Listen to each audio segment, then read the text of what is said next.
ये है आपका cool Inspira P1 BLDC pedestal fan. ये fan electricity saving BLDC technology पर बेस्ड है। इसका जो कंट्रोल पैनल है वो टच स्क्रीन के साथ आता है, तो आप बड़े कन्वीनियंटली सारे ऑपरेशंस कर सकते हैं। इस फैन के साथ एक रिमोट भी दिया गया है, तो सेम ऑपरेशंस रिमोट पर भी अवेलेबल है। ये फैन स्विंग फंक्शन के साथ आता है और इसके ब्लेड प्लास्टिक के हैं जो काफी कम नॉइज करते हैं। आइए इस फैन की अनबॉक्सिंग करते हैं और देखते हैं इसमें से क्या क्या कंपोनेंट्स निकलते हैं।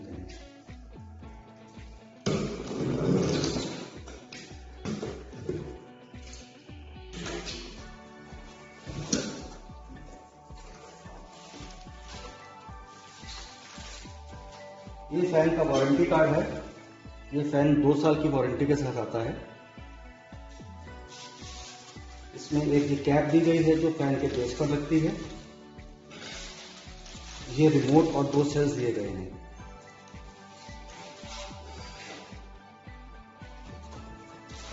इसके बाद हम फैन में से फैन के गार्ड्स और ये फैन का ब्लेड ये निकाल कर अलग रख लेते हैं।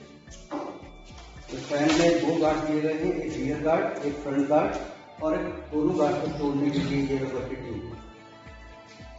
फैन की सपोर्ट रॉड है। फैन का हैवी बेस है, इसे मैं जमीन पर रख देता हूँ। ये फैन का कंट्रोल पैनल और मोटर यूनिट है। अब नेक्स्ट हम इस कंपोनेंट को असेंबल करेंगे। आइए हम फैन बेस की असेंबली करते हैं इस सपोर्ट रॉड के साथ। फैन बेस पर 4 स्क्रू दिए हुए हैं जो पहले से ही लूज हैं। आप इन्हें घुमाकर खोल लीजिए। इन स्क्रूज के नीचे नट थे जिनके से टाइट थे, तो आप इसको बेस को उठाएंगे तो देखेंगे आपको ये नट नीचे दिखेंगे, चौथा यहाँ लगा हुआ है। आप इन नट्स को निकालकर साइड पर रख लीजिए और स्क्रूज को भी साइड पर रखिए। अब आप फैन को फिर से रखिए बेस को नीचे।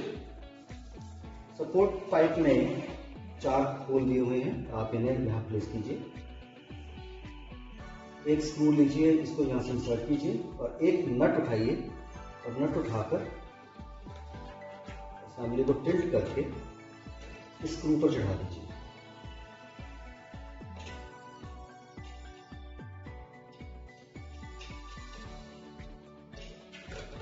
इसी तरह से आप चारों स्क्रू नट कॉम्बिनेशन को लगा दीजिए और इसे सीधा रख दीजिए। अब हम इसे टाइट करेंगे। स्क्रू ड्राइवर लीजिए और सभी को अच्छी तरह से टाइट कर दीजिए। अब आपको नीचे से नट पकड़ने की जरूरत नहीं पड़ेगी। आप स्क्रू ड्राइवर घुमाते रहेंगे और ये अपने आप टाइट होता रहेगा। इसी तरह से चारों स्क्रू को टाइट कर दीजिए। ये फैन की कैप है जो कि इन स्क्रूज को छुपाने के काम आती है। इसे लगाने के लिए हमें ये वाला जो प्लास्टिक का नट है इसे हमें खोलना पड़ेगा। इस प्लास्टिक के नट का एक और पर्पस है, इसको अगर आप लूज करेंगे तो ये जो सपोर्ट ट्यूब है ये ऊंची नीचे हो सकती है, जिससे आपकी फैन की ओवरऑल हाइट एडजस्ट करने में हेल्प मिलती है। फिलहाल हम इसे पूरा खोल लेंगे और बाहर निकाल लेंगे। कैप को लेंगे, कैप को ऊपर से प्रेस करके नीचे दबा देंगे।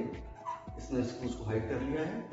नट को लेकर वापस चढ़ा देंगे और इसे टाइट कर देंगे। ये है फैन का मोटर कम पैनल यूनिट। इसे हम इस ट्यूब के ऊपर इंसर्ट करेंगे। इसके पीछे एक नट दिया हुआ है प्लास्टिक का, इसे एंटी क्लॉकवाइज घुमाकर थोड़ा लूज कर लीजिए और इस होल को इस ट्यूब के अंदर हम इसके बाद इंसर्ट करेंगे।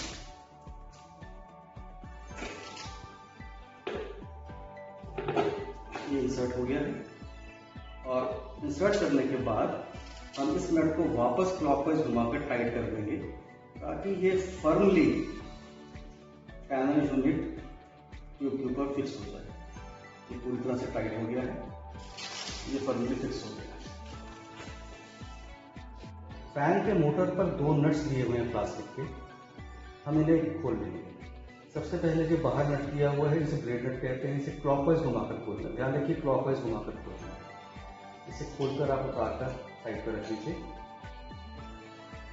एक और वाइट नट दिया हुआ है यहाँ पर, इसे भी एंटी क्लॉकवाइज घुमाकर खोल लीजिए। इसे रियर गार्ड नट कहते हैं। इसे भी खोलकर बाहर रखिए। इसके बाद हम फैन का रियर गार्ड लेंगे और इसको मोटर पर इंसर्ट करेंगे। आप ध्यान से देखिए, यहाँ पर 3 पिन दिए गए हैं, 1 2 3, 3 प्लास्टिक के पिन बने हुए हैं और कॉरस्पॉन्डिंगली हमारे गार्ड पर भी 3 होल दिए हुए हैं। आप इसको ऐसे फिक्स कीजिए ताकि ये तीनों जो पिन्स हैं ये होल्स में चले जाएं।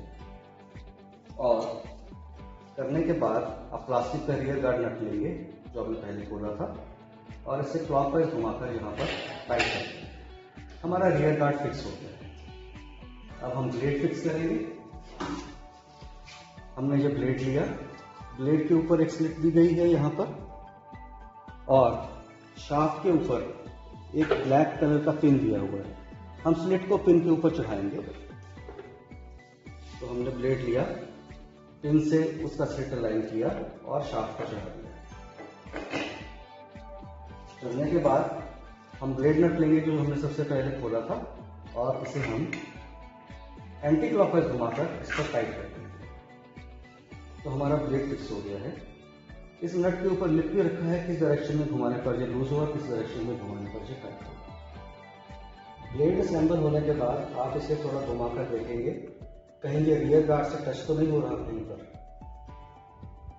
किसी रेयर केस में ये हो सकता है रियर गार्ड से थोड़ा सा टच हो रहा हो ब्लेड। उस केस में हम इसको दोबारा से डिसअसेंबल करेंगे और रियर गार्ड को थोड़ा सा बेंड करके इसको दोबारा लगाएंगे। देखिए मैं आपको करके दिखाता हूँ। सबसे पहले हम ब्लेड नट खोल लेंगे, ब्लेड बाहर निकाल लेंगे। इसके बाद हम रियर गार्ड नट को खोलकर रियर गार्ड को भी बाहर निकालेंगे। रियर गार्ड को बाहर निकालने के बाद हम इसे जमीन पर रखेंगे और इसके बीच में जो ये सर्कल दिया हुआ है इसे प्रेस करके थोड़ा सा दबाएंगे।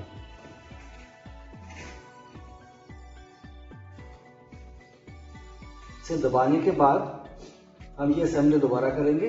दोबारा से मोटर के ऊपर रियर गार्ड लगाएंगे, ब्लेड लगाएंगे और दोबारा से ब्लेड को घुमाकर देखेंगे कहीं वो टच तो नहीं हो रहा। मोस्ट लाइकली आपका ये बेंड करने के बाद थोड़ा सा हाथ से दबाने के बाद आपका ब्लेड टच होना बंद हो जाएगा। अगर दोबारा ऐसा टच करेगा तो आप दोबारा से इसे खोल के फिर थोड़ा सा दबा कर ठीक कर सकते हैं। तो फाइनली ये आपका ठीक हो जाएगा, ब्लेड टचिंग होना बंद हो जाएगा। ये रबर रिंग है जिसे हम रियर गार्ड के ऊपर इंसर्ट करेंगे। इस रबर रिंग का पर्पज है कि ये रियर गार्ड और फ्रंट गार्ड को आपस में जोड़ने का काम है। ये हमारा फिक्स हो गया। इसमें स्क्रू दिया हुआ है, आप स्क्रू ड्राइवर से स्क्रू को थोड़ा सा लूज या टाइट कर सकते हैं, अगर चढ़ाने मुश्किल हो रही है। और कोशिश कीजिए कि ये वर्टिकल आप इसे रखें, देखने में अच्छा। फ्रंट गार्ड है, इसे हम इस रबर रिंग के ऊपर चढ़ाएंगे। इस पर कोर इंस्पायर लिखा हुआ है, ये वर्टिकल रहना चाहिए। तो हम इसे चढ़ाते हैं। हमने रबर रिंग इंसर्ट किया और ऊपर से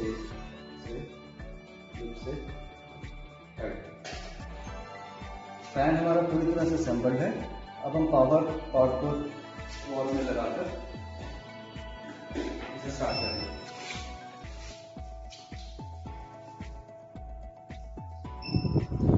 आपका बाय डिफॉल्ट जो पावर का बटन ग्लो करना शुरू कर जाएगा जो रेड कलर का होगा।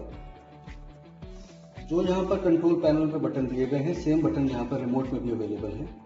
आप पावर का बटन प्रेस करेंगे तो फैन आपका चालू हो जाएगा। सेम आप यहाँ पर मेन कंट्रोल पैनल से भी प्रेस कर सकते हैं। यहाँ स्पीड के बटन दिए हुए, स्पीड प्लस, स्पीड माइनस। अभी स्पीड 1 है, अगर मैं प्लस बटन दबाता हूँ स्पीड लेवल 2 हो जाएगा। मैं यही कंट्रोल अपने रिमोट से भी कर सकता हूँ। अगर मैं यहाँ 5 दबाऊंगा तो स्पीड लेवल 5 हो जाएगा, यहाँ 5 इंडिकेट करना शुरू कर दिया। और मैं 1 दबाऊंगा तो स्पीड लेवल वापस 1 पर आ जाएगा। ऊपर ये स्विंग बटन दिया हुआ है जो कि रिमोट पर पावर बटन के नीचे दिया हुआ है। अगर मैं स्विंग बटन प्रेस करता हूं तो फैन घूमना शुरू हो जाएगा और रूम के हर कॉर्नर में हवा देगा। स्विंग बटन को दोबारा प्रेस करने पर फैन की स्प्रिंग पॉज हो जाएगी। मैंने इसको दोबारा प्रेस किया, मैं कंट्रोल पैनल पर प्रेस कर रहा हूँ इसे, फैन की स्प्रिंग रुक गई।